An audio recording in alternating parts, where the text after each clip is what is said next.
Selain itu, carbon market dan carbon price harus menjadi bagian dari upaya penanganan isu perubahan iklim.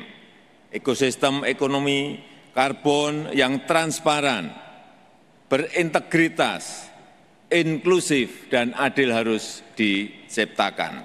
Bentar deh, istilah carbon market atau carbon trading, apa sih itu? Istilah ini mungkin masih asing di telinga masyarakat Indonesia. Perdagangan karbon atau carbon trading merupakan kegiatan jual beli kredit karbon di mana pembeli menghasilkan emisi karbon yang melebihi batas yang ditetapkan.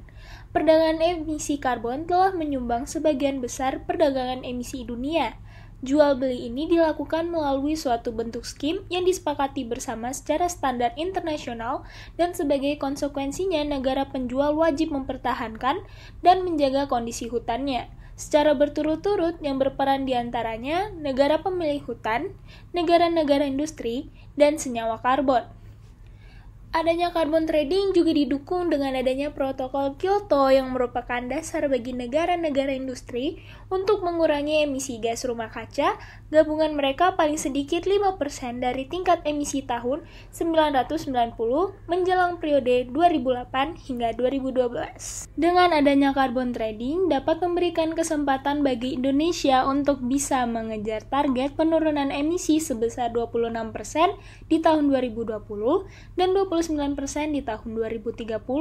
Selain itu, pemerintah dapat memantau jumlah emisi karbon yang dihasilkan di negaranya dengan lebih terorganisir, karena potensi penyerapan terukur dengan standar yang telah ditetapkan. Terkait cara kerja, emisi karbon saat ini diperdagangkan secara sukarela dan wajib, dengan mekanisme perdagangan yang terbagi menjadi dua jenis, yaitu skema perdagangan cap and trade dan skema perdagangan kredit karbon. Skema perdagangan cap and trade diterapkan pada pasar karbon yang bersifat wajib karena emisi karbon yang diperdagangkan jumlahnya dibatasi oleh pemerintah. Dalam skema ini, emisi yang diperdagangkan akan dihasilkan untuk masa yang datang. Peserta dalam pasar ini terdiri dari organisasi, perusahaan, bahkan negara. Pembatasan emisi diterapkan dalam bentuk pengalokasian kuota di awal period. Peserta yang terkena pembatasan emisi wajib melaporkan emisi yang dihasilkan secara berkala, yaitu umumnya tahunan kepada lembaga yang ditunjuk. Dan terkait skema perdagangan kredit karbon, dikenal dengan sistem carbon offset.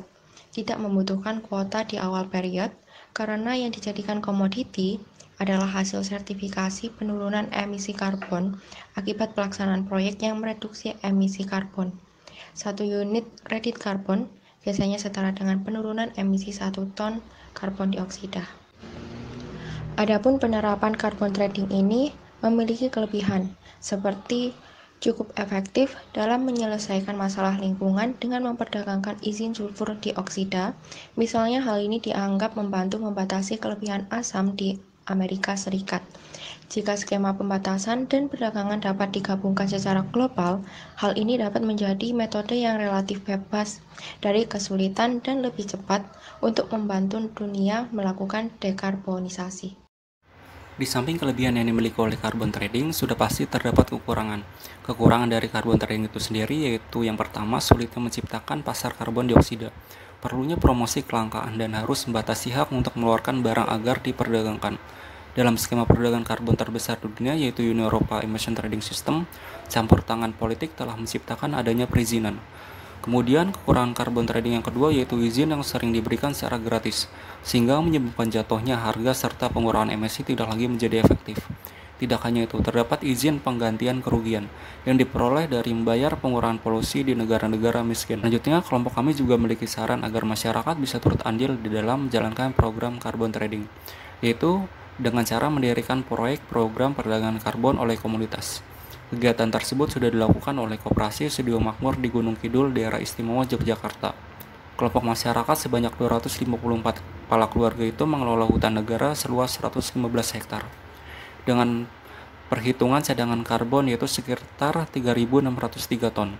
Jika harga per hektarnya bisa diperkirakan $3 atau sekitar 28 ribuan rupiah, maka kelompok masyarakat koperasi Sedia Makmur berpeluang mendapat intensif sebesar 300 juta. Proyek yang dilakukan oleh kelompok Sedia Makmur Gunung Kidul ini merupakan representasi dari carbon trading yang bisa dilakukan oleh masyarakat. Kegiatan netralitas karbon ini bisa menjadi peluang bisnis yang mana perusahaan yang menghasilkan karbon harus melakukan perlindungan lingkungan hijau atau teknologi ramah lingkungan lainnya, tetapi terhalang oleh sarana yang memadai.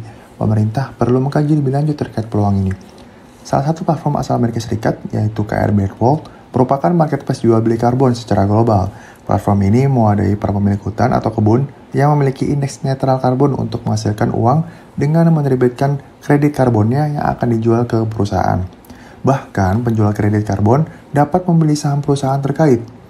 Harapannya pemerintah dapat memberikan sebuah inovasi untuk memanfaatkan peluang yang menguntungkan ini. Terlebih sumber daya kita terutama hutan atau kebun yang luas, sekaligus kita bisa menjaga kelestariannya.